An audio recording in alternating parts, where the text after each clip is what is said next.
Welcome into this week's edition of the WTOL 11 Weather Hangout. How's it going? Good to be here. We got nice chairs this week. Yeah. That's the one edition. Yeah, exactly. Switching it up. To make it a little more comfortable for everyone out there. Yeah.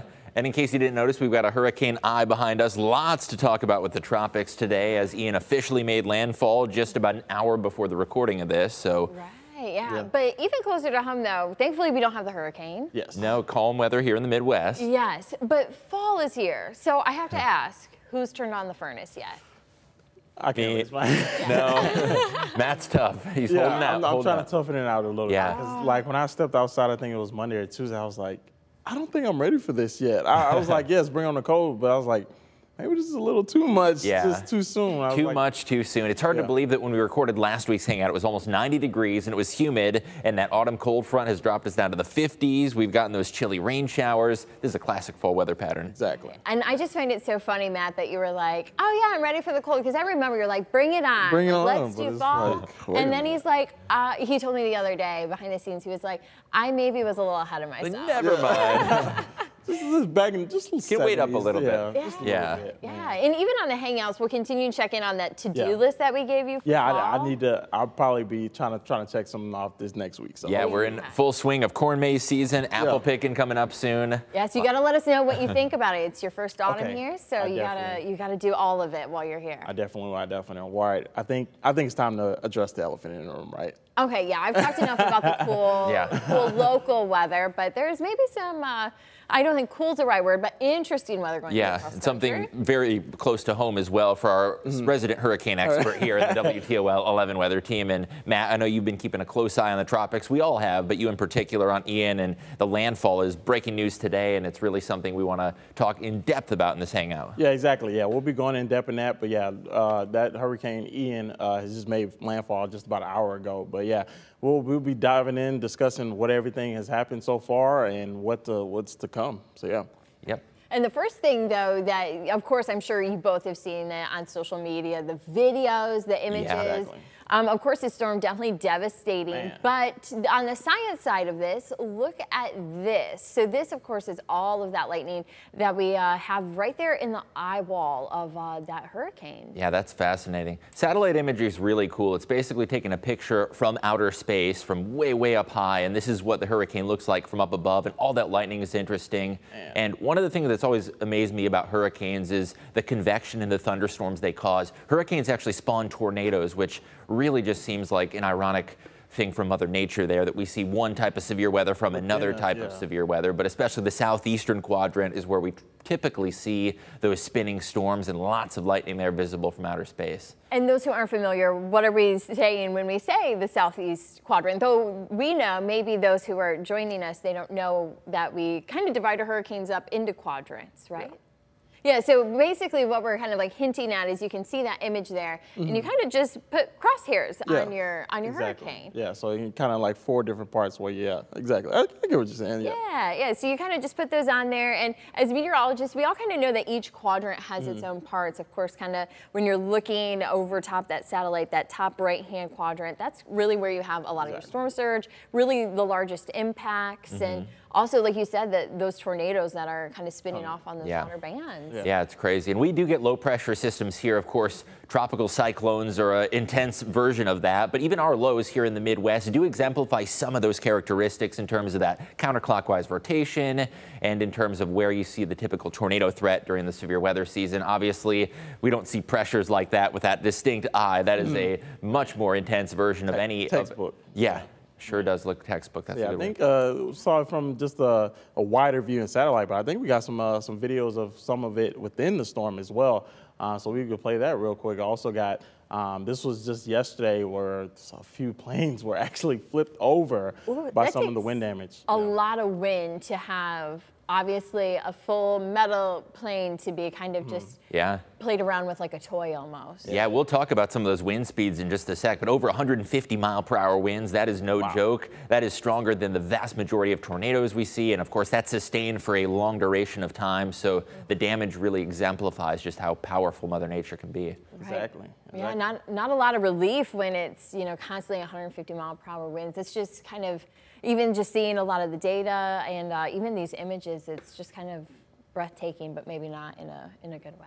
Yeah, so I think it's about that time to, I guess we should go ahead and break down Hurricane Ian. Yeah, get things underway, Matt. Of course, we've got a little quiz question to kick things off, and then we'll start with the latest data on Ian. We'll talk about the forecast, the impacts, and what you can expect for the next several days. And even maybe you're wondering, are we going to get any local impacts? That's something that we do address, is those remnants of the tropics. Do they make it up into the Midwest? We'll talk about that in just a sec. We're going to get to the currents on Hurricane Ian in just a second, but we do want to start off with that weather question, right? See if you can get it.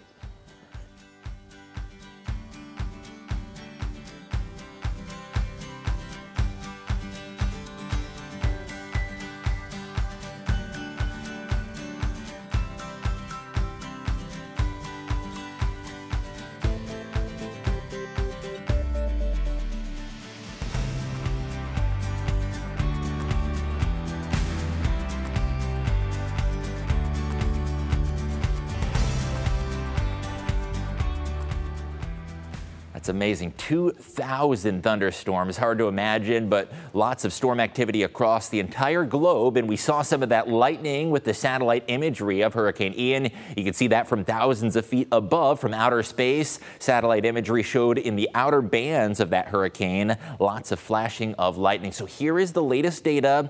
Now that we are recording this just about 1 hour after the official major hurricane landfall.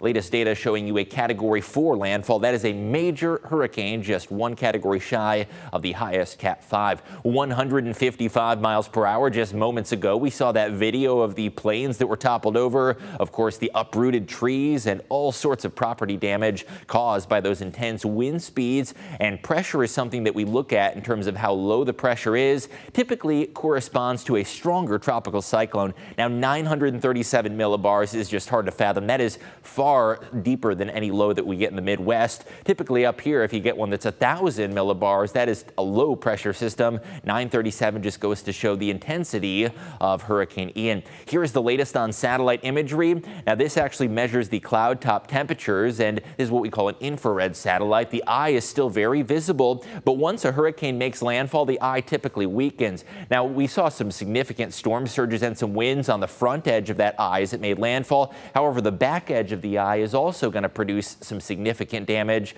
and we'll keep a close eye on the back eye of the cyclone as well as this moves to the east-northeast, and thankfully it will weaken a little bit by the time that eye makes landfall. But we've seen some intense wind gusts. Currently we are seeing 118 mile per hour winds in Venice. That looks to be right on the eye wall where the strongest winds are. Of course, the further away you are from the eye of the storm, the winds are generally not quite as intense. And looking more on the Atlantic coast of Florida, even in West Palm Beach and Miami, still seeing some 50 mile per hour wind gusts, but it is the Gulf side where we are seeing those triple-digit wind gusts being reported. Here's a look at Doppler radar. That spinning is just fascinating to watch. Of course, it's devastating, the impacts here, but it's mesmerizing to watch that right around the eye of the storm, spinning bands of rain and also some intense wind gusts associated with that. We have hurricane warnings in effect and tropical storm warnings all around the coast of Florida, and even on the eastern coast on the Atlantic side, still some tropical storm warnings are in effect. Latest data on Ian, wind speeds down to 145, but that is still very intense, making it a major hurricane, still at a Category 4 at the time of this recording. And the pressure has started to rise just ever so slightly, which could be suggestive of dropping down to a Category 3 imminently once it reaches land. Looking at those storm surges, of course, this is how high the water can rise, and this is where we see a good portion of the property damage and unfortunately some of the fatalities and injuries. Seeing some storm surge potential of 12 feet, even a little bit higher right along the Gulf Coast of Florida with that system.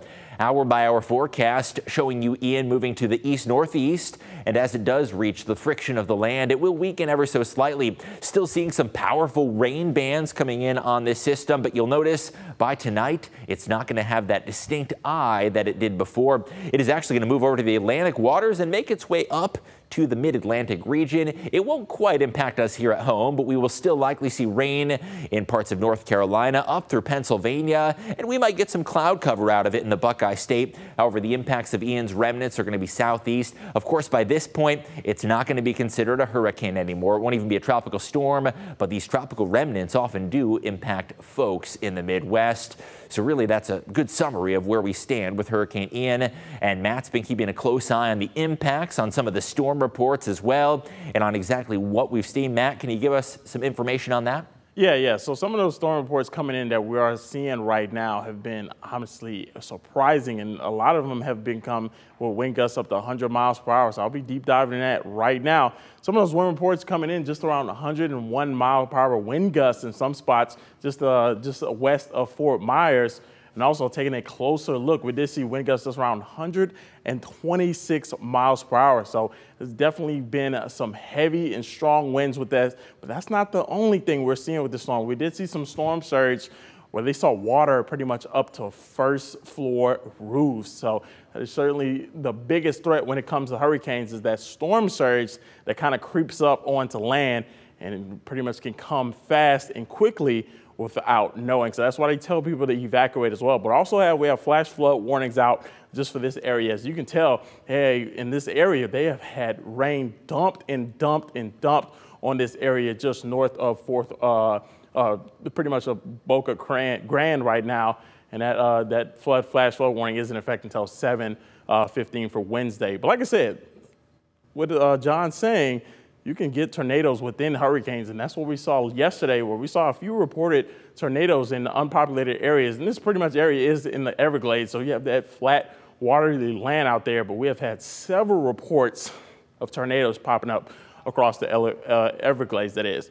So you may be wondering, how does this all form? Well, I'm going to break that down for you on the tropical ingredients you need for a hurricane to form. So first of all, you need that water temperature just above 80 degrees. But after that, you need something even more, which is those convergent winds that's forcing that air pretty much upwards. And that's where you get that instability. And eventually you get that abundant moisture, which you most likely will see in the tropics, which gives it that perfect recipe for any tropical storms or any low pressure systems to form. So those upper level winds will be blowing pretty much in the same direction, which will cause that upflow in clouds and in our area. Eventually, you'll see a tropical storm or possibly a hurricane form within areas. So that's just a breakdown of what you can expect or what the tropical ingredients we need in order for a tropical storm or a hurricane to form. But before that, we'll likely see another weather fact before we get to our next segment of our Weather Hangout.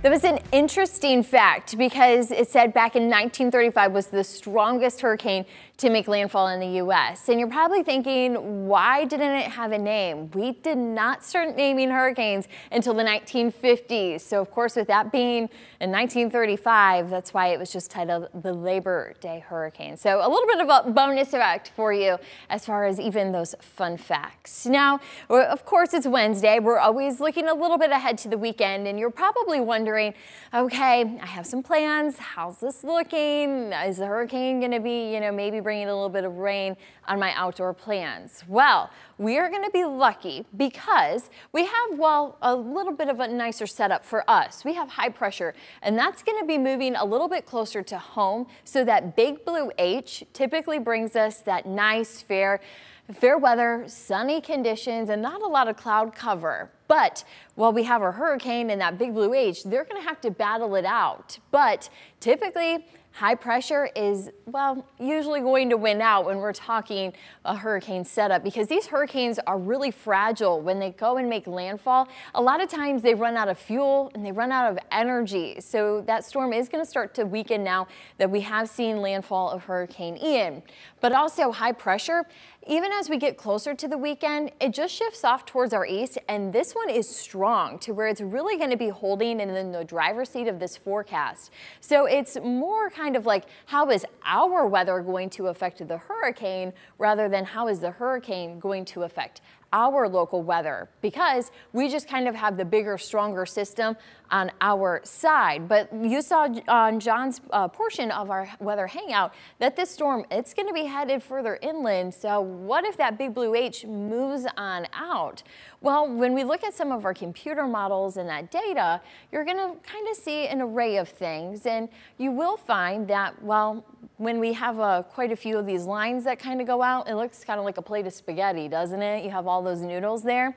Those are actually different model outputs. And so those are going to continue to kind of take the data, calculate projected paths. So you can see, looks like we'll cross over Florida, we'll head out into the Atlantic again, and then make contact with the East Coast. But then it's forecast to go, well, a little bit further north. By then, though, it will pick up that westerly flow.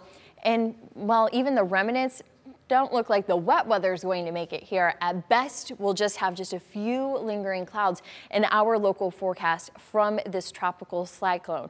So overall, we're definitely going to be very fortunate here as far as the forecast to come. And while early on, it looked like Ian could have some impacts, but as far as your weekend and even into early next week, it looks like our forecast is going to be more business as usual as we head into the early days of October. Now we have just one more fun fact for you, so make sure you take a good look at your screen and see how you do with this new data.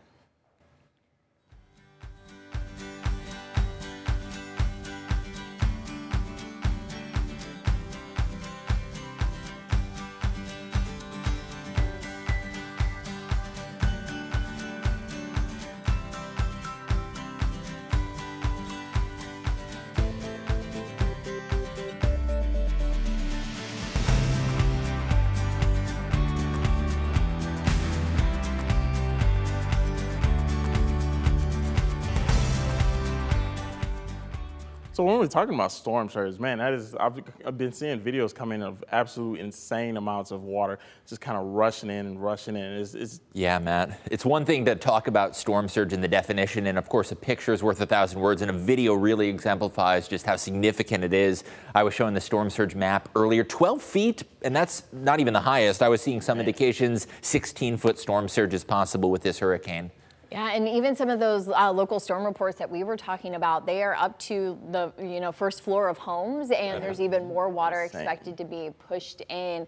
Of course, for those who haven't evacuated, if you have family down there, try to stay in touch with them. Of course, cell phone towers are going to be a little bit questionable, but hopefully you all have plans as far as getting in touch with families, because I know some of our local viewers have said, I have family, they didn't evacuate. So hopefully you can get in touch with them and make sure that they're okay as the storm rolls through. Yeah, exactly. That's a really good point, Diane. With that, just making sure they're safe as well, make sure they're all good to go. But also, we still have a lot more to go with Hurricane Ian as it pretty much rise up the Florida area as well. Right, you've been seeing a lot of videos on social media and so forth, and even from some of our media partners. So what have you seen out there on those videos? We'll take a look at our first video right here. It's been absolutely insane to see some of this footage coming in of blown over trees, and that wind damage has been the main effect. So you can tell right here, there's just been, and this is actually out in the coast of pretty much Cuba, where they saw that record rainfall, and parts of Cuba lost pretty much all the power. So they have insane amount of power outages out there in Cuba. And this was kind of like that first part of land that Hurricane Ian, in fact, hit. So yeah, this is looking at some of the damage right there, which is just devastating damage, as you can tell. And of course, the winds have gotten even more intense since then. Those warm Gulf waters, over 80 degrees, as you explained, Matt, have really helped amplify this hurricane. Sad to see, and of course, Cuba is a nation that likely doesn't quite have the resources to prepare and handle for it as well as the United States, but certainly hoping that everyone is safe, and thoughts and prayers out to them. But it's really strengthened, and the winds that we're seeing in Florida likely even worse than the ones you're watching in the video. Exactly. Yeah, and there was another video also as well, and this one coming out of Miami, I believe? Yes, Miami, yeah. All right, so you can see here in this video, it's a little bit difficult to kind of make out, but you can kind of see that you have, of course, those homes that we do have a little bit of damage to. Also, Miami would be in line with those outer bands, so that would be where you have those tornadoes that can be spun into those outer bands. So though you're thinking, oh, I'm not, right really where we see all of those bright colors on radar and in satellite, it's definitely those tornadoes that kind of well, are hidden in there that can cause some damage. So you can see there some of these homes, the damage that we have there, and even landfall wasn't in Miami. So that goes to show that this isn't just around Fort Myers or even Cape Coral. This is going to be a good chunk of the Gator State and Sunshine State. Exactly.